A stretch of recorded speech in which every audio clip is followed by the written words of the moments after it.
there, welcome to another Team Clueless battle report. We're playing on a snowfield again today, and you can tell by the large chaos icon in the centre of the table that the demons are afoot again. We're playing 2,000 points today, we're playing the Crusade mission, and we've got Dawn of War set up, meaning we're playing standard 40k. We're setting up along the long table edges and we're just claiming a few objectives.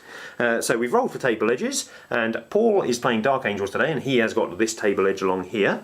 You can see his bastion's already set up, and we rolled for objectives, and there are 3 objectives on the board, and Paul got to place first, so he's got one there in short dashing distance from the bastion. His dude's going to leap off the roof if need be to get to it, and he's set one other one up over here. Because we're playing in snow, I'll go down again, and you can see there are actually some hills on the table which are hidden underneath the snow. There's kind of one over there, one here, and one over there. Over on my side, which is over here, I have set up one objective, and it's inside this building down here. Let's see what's in our armies. So here's the 2,000 points I bought today. Strangely, this is our first game, we think, where we're all playing 6th edition codexes. We've got 3 codexes on the board, as it were, because I've got some Chaos Space Marine allies. So it'll be nice to see how balanced they actually are. I think they're pretty balanced myself. So I'm bringing a Bloodthirster. He's taken 2 greater gifts and 1 lesser gift. His 2 greater gifts give him what's it called? It Will Not Die. And it's also given him an Ether Blade, which lets him gain an extra attack in close combat because he's already got 1 weapon. Gets an extra wound as well, doesn't he? Oh yeah, he gets an extra wound as well, so he's pretty beefy. Then I have 5 Seekers. They just got a character upgrade in there for challenge purposes. I have a Chariot of Tzich, the heavy support version. I have 2 Soul Grinders. Both of them are Nurgle blessed and have phlegm to lob at the enemy. I have 20 Demonettes. Again, they've got an upgrade character in there, and she has taken a lesser gift which has given her an Ether Blade as well. I have 11 Pink Horrors, and they are led by a Tzich Herald, and he has taken an Exalted gift which has given him a Portaglyph. His psychic powers he has got are Flickering Fire of Tzich and Prescience. I'm sure you're shocked there, he's a level 2. And the Pink Horrors also taken Flickering Fires. My Chaos Space Marine allies consist of a Demon Prince. He's got the Black Mace, he's got wings, he's got armour. He also took a Gift of Chaos, which unfortunately I rolled up Fleshbane, which the Black Mace also gives him, so waste of a few points there. I've got 10 Chaos Space Marines. I've got 2 Plasma Guns in there. I've got 2 Obliterators, blessed by Nurgle. I have a Rhino. It's got a Combi Melter and a... what's that thing called? A Dirge Caster. And lastly, and thanks to my mate Si, who's let me borrow his half a model, I have a Helldrake, so that completes my 2,000 points. Okay, arrayed against the forces of chaos are the Dark Angels, or at least my Death Watch, who are currently using Dark Angels tactics. I've built this list based around the power field from the Dark Angels book, so I've got a Librarian and a Tech Marine in my HQ slots, both with power fields. Librarian's got Prescience, Tech Marine's got a Servo Harness.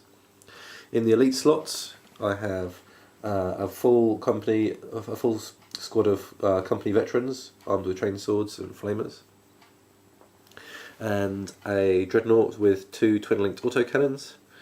For troops, I've got 4 tactical squads. 2 are 10-man squads with flamers, combi melters, missile launchers, and flak missiles. And 2 are little 5-man squads with flamers and combi melters, and they're all in these Razorbacks. I've got 2 with double assault cannon and 2 with las cannon and double plasma gun. For fast attack, I've got 2 Typhoon missile launcher equipped land speeders, and in the heavy slots I have a Land Raider with multi melter and a Vindicator, and I've also got the Bastion which we saw earlier. So this is that pre-game setup. I got first turn, so I needed to deploy first. It's night fighting, and basically I have made 2 blocks. I've got a small shooter block over here near my objective, and then I have a longer block with really fast elements around the edge to swing along. The Bloodthirster is set up in the middle, as is the Demon Prince and both Soul Grinders. Paul, because he's using his 2 power field list, has basically got a power field in his Land Raider there, and a power field in that Razorback there. So every model in his army is covered by the 4+ invulnerable.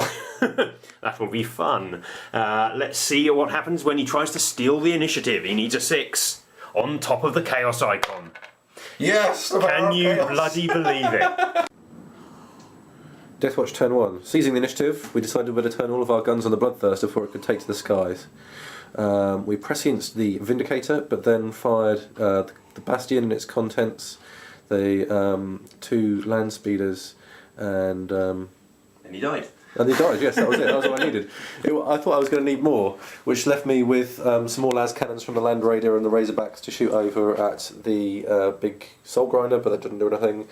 Over here, the Vindicator went in and took out a Pink Horror and some Fiend and some Seekers. I think, do the Seekers need to roll leadership? No, they're demons.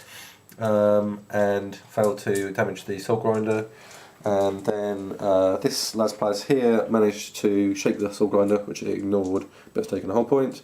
And then that was it. Dreadnought patted off the Soul Grinder's armour. Okay, Demons turn 1. I really need to get back in after the loss of my general, which had given away First Blood and Warlord, as well as losing me my most expensive model. But luckily, the Dark Prince was quite pleased by my sacrifice of the Bloodthirster, and he acted on the Chaos Spawn table, the Warpstorm table. He managed to destroy the land speeder that was at the back there, and he also shook and did a hull point to a Razorback over there, which was quite nice of him. He was showing his evil power. So the rest of my army moved forward. Now the Demon Prince that was over here, we only found out before this game that flying monstrous creatures have to start on the ground, which was the reason the Bloodthirster died. So the Demon Prince there took to the skies and he swooped, kind of like in a Batman cloak styly, and he flew underneath this big Chaos icon in the centre of the table and is cowering behind a large bit of stone. So I don't think Paul can see him with anything in his army, or certainly not enough to kill him, which is all I was really aiming for. Paul's getting down there and he's having a look. So there's nothing you can see him. The Demonettes have all poured forward, running, so they're covering a quite respectable, about 15 inches. These ones on top are actually underneath, just my hand wouldn't fit. The chariot of the Dark Prince sped round the side of the table and has got round to here. That gets to move about 27 inches a turn when it runs, so that was quite nice.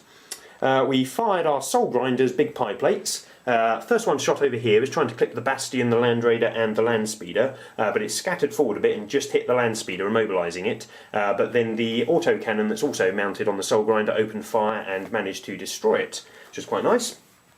This one over here has obviously displeased Nurgle, because he fired over at the Dreadnought there, hit slap bang on, so he hit all 3 of those vehicles. I rolled a double 2 on that vehicle for my ordnance weapon, a double 2 on that one, and a 2 and a 3 on that one, so not even a glancing hit from my giant anti-vehicle weapon, which wasn't so good.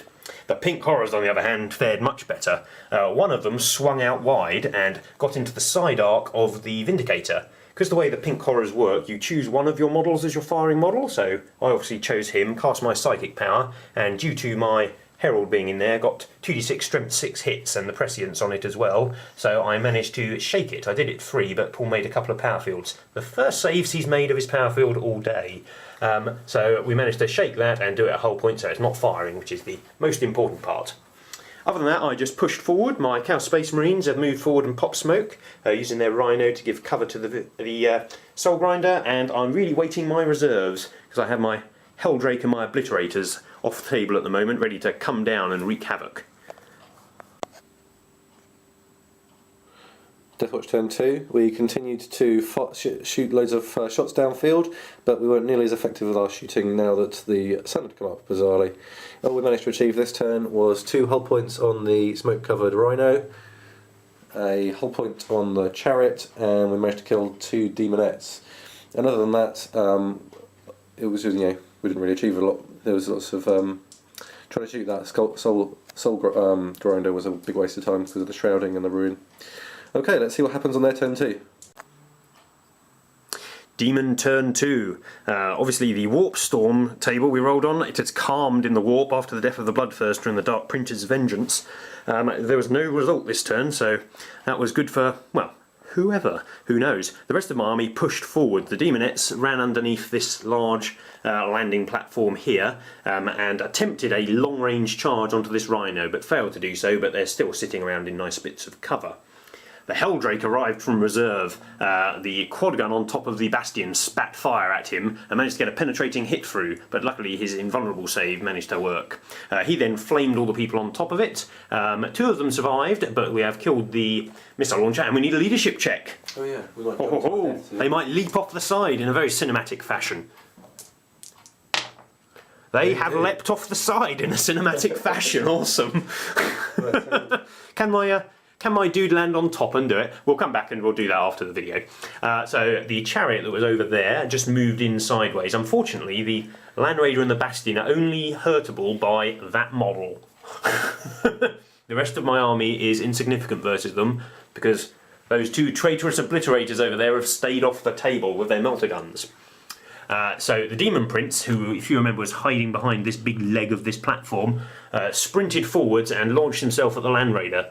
His demon weapon rang into service and he got 8 smash attacks onto it. I got 2 pens and 3 glances. The invulnerable save, again, Paul's invulnerable saves this game have been pretty poor. It's taken 3 hull points damage and I've stunned the crew, which is reasonably good, but I really didn't want it to move because it would give me cover versus the rest of his army.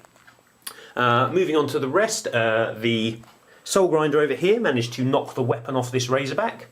I poured a fair few things into the Vindicator, but unfortunately managed to do bob a none, which was a bit disappointing. I snap fired the melter from this, I charged in with my remaining Seeker, and I fired my Pink Horrors, but unfortunately their prescience let them down because the Herald did a Perils of the Warp, so lost a wound. This Soul Grinder over here continued his pretty poor performance. I fired over there at a collection of 3 tanks and just scattered off and clipped one doing nothing. The Portaglyph, which I threw down last turn, this turn spawned some more Pink Horrors, so there's a second line moving up. Anything else happened that turn that I've forgotten? Didn't seem like much happened. It seemed quite eventful to me. Yeah, the Land Raider is looking in danger. Let's see if Paul can kill the Demon Prince this turn. Turn 3 for the Death Watch, which was absolutely abysmal. This turn I managed to do a total of 1 hull point to a Rhino and nothing else. Pretty much the whole army shot at the Demon Prince. Got 4 las cannons, managed to get a plasma gun shot and some other nice shots, and he made every single invulnerable save, so that was really dismal. And then we missed with a flak missile up at him, and then that was that. I wanted to try and vindicate these guys, but they managed to very cleverly disembark, so I couldn't shoot them. So rather than risk vindicatoring right here, we just shot our Stormbolter, which didn't achieve anything. And I think that was about it really, just a lot of ineffectual shooting at things making invulnerable saves. Demons turn 3. So again we were pushing him into the corner as most of his stuff started castled up around his 2 objectives over there. So unfortunately my Soul Grinder had to leave his Ruins cover save and advance forward just so he could get a shot in, whereas this one stayed over here. The 2 Pink Horror squads spread sideways, hoping to get side shots over there. We fired at the Vindicator a couple of times, but he made both his bloody Deny the Witch saves, which was annoying. The Demonettes, his army's been retreating backwards on each of his turns, so they've not really been getting close enough, so they've spread sideways because there's an objective there. The Obliterators arrived, much to my delight, and multi-melted a Land Raider, popping it open, which was great. The Bale Flamer Helldrake had then moved on top of this hill and Bale Flamed them all as they crouched down the side. He had a power field, meaning that he didn't take as much damage as it could have happened, but I think he still lost 3 or 4 models? 3 models? 3, I think, yeah. And then I remember I had a last Seeker over here. He charged the squad who was left out because they had a couple of flamers and I didn't want my Demon Prince to be open to the Overwatch. So we overwatched that to death, but then the Demon Prince steamed in. I killed 5 of the Marines, they did no damage back to me, and then the Black Mace sucked the life out of the remaining 2. Meaning the cowardly Librarian who didn't accept my challenge is now sitting there facing the Demon Prince on his own. The Seeker Chariot managed to get a charge in over on that Rhino, hoping that all its rending attacks would do something, but I can't roll a 6 for that thing. It's not the best choice this game versus so many vehicles. The Chaos Space Marines, who had ejected themselves from their Rhino, or were forcibly ejected, swarmed forwards and surrounded this Razorback, smashed it up in close combat, forcing the contents to get out at the back there. Over here, Paul's stuff is reasonably unmolested, but I've kind of forcing him sideways into the corner, and the Demon Prince is an utter beat stick, it seems. Let's see what happens. Space Marine, Dark Angel turn 4. Things continue to not go terribly well, as you can see, scanning down the line here. So these guys jumped out the back of their Razorback, fired a combi melter into there, destroyed it, made his invulnerable save.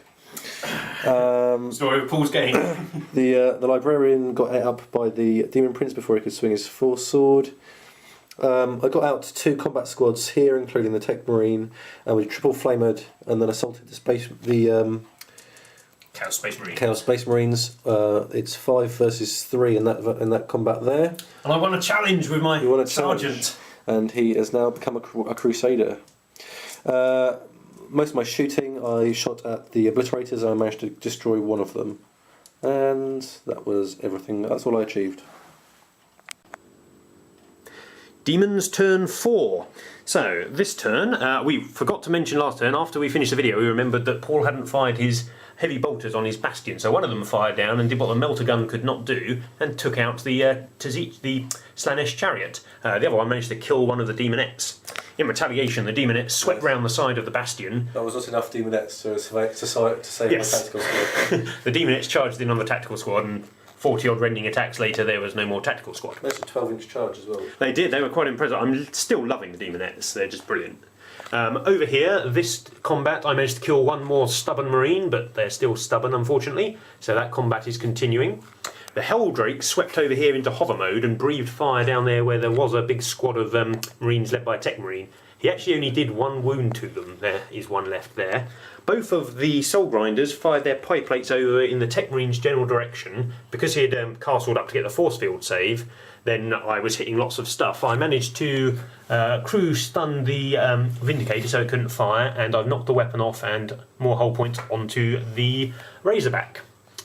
This other Razorback over here was hurt by some pink horrors, and I've stopped it firing as well. So basically none of Paul's vehicles have any guns to fire other than the Dreadnought. I also spawned some more Plague Bearers to come and sit on my objective. Then we went to the combat phase. Mr. Demon Prince charged into a load of Space Marines. He clubbed the Tech Marine in the head, killing him, and then the Black Mage slaughtered another 2 Space Marines.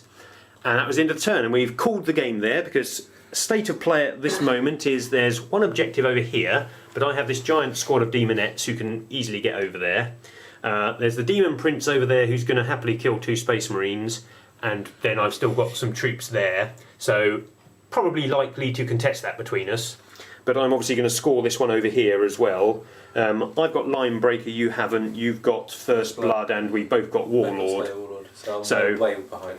I'm up at the moment, and it's only going to go that way because my Demon Prince has just been utterly beastly. Yeah, I've got loads of stuff, and all of Paul's vehicles are now pretty neutered, and my Soul Grinders are moving up. I've got no force fields left either.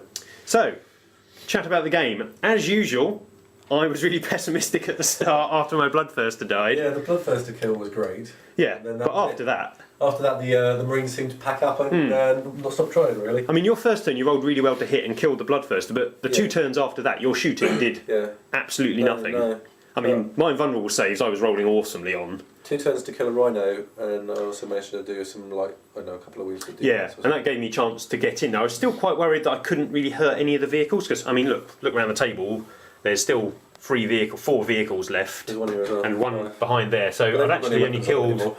I'd actually only taken out that Rhino and that Land Raider. And 2 Lands. Yes, that's not actually bad. But again, I really enjoyed the Demon Army. Yeah, it looked like fun to play. It's just good fun. They're really, really fast.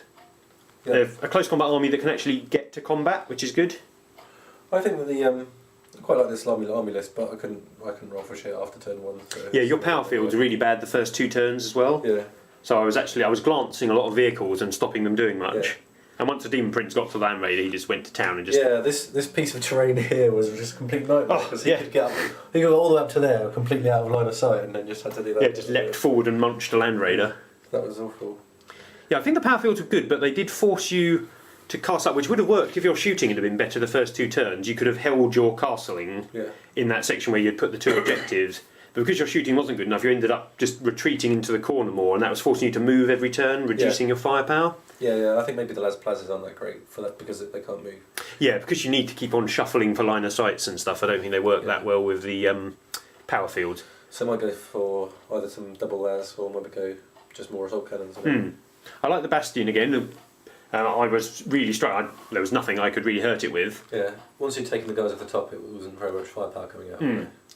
This is my first try with the Demons with the Chaos Space Marine allies, and all the Chaos Space Marine allies are really good. I was enjoying my tack squad down there. The Dragon was obviously awesome. The Obliterators came in and took out the Land Raider, which is their job, and obviously the Demon Prince is just an utter beast. Sure. His what's it called? The Veteran of the Long War was really useful this game because I kept on rolling misses and then getting to re-roll them all when I charged. Yeah, I've got to use my inner circle against Space Marines and Chaos Space Marines as well. Didn't really do very much because he was so beefy. Yeah, he just is monstrous. Combat with the tactical squad probably. Yeah. I think I might try the Icarus Las Cannon on top of the Bastion in future. Yeah, that just doesn't seem that useful versus the flyers that really threaten Vendettas and Storm Ravens. And the Bleeding Dragon. You know, just firing strength 7 of those isn't really doing you any good, so I think I'm going to need to... The Icarus Las Cannon is 15 points cheaper as well, so... Yeah, that's the thing, it's probably less useful at an anti-transport role, which often gets used. But against actual flyers, I think you're right, I think the other one is definitely better. And if you can get a BS5 guy up there, then even better, but I don't think the Librarian is he? No. So you'd have to put a Captain or something up there. Well, you only get +1 on your hit roll. Yeah. It's a hell of a lot of points.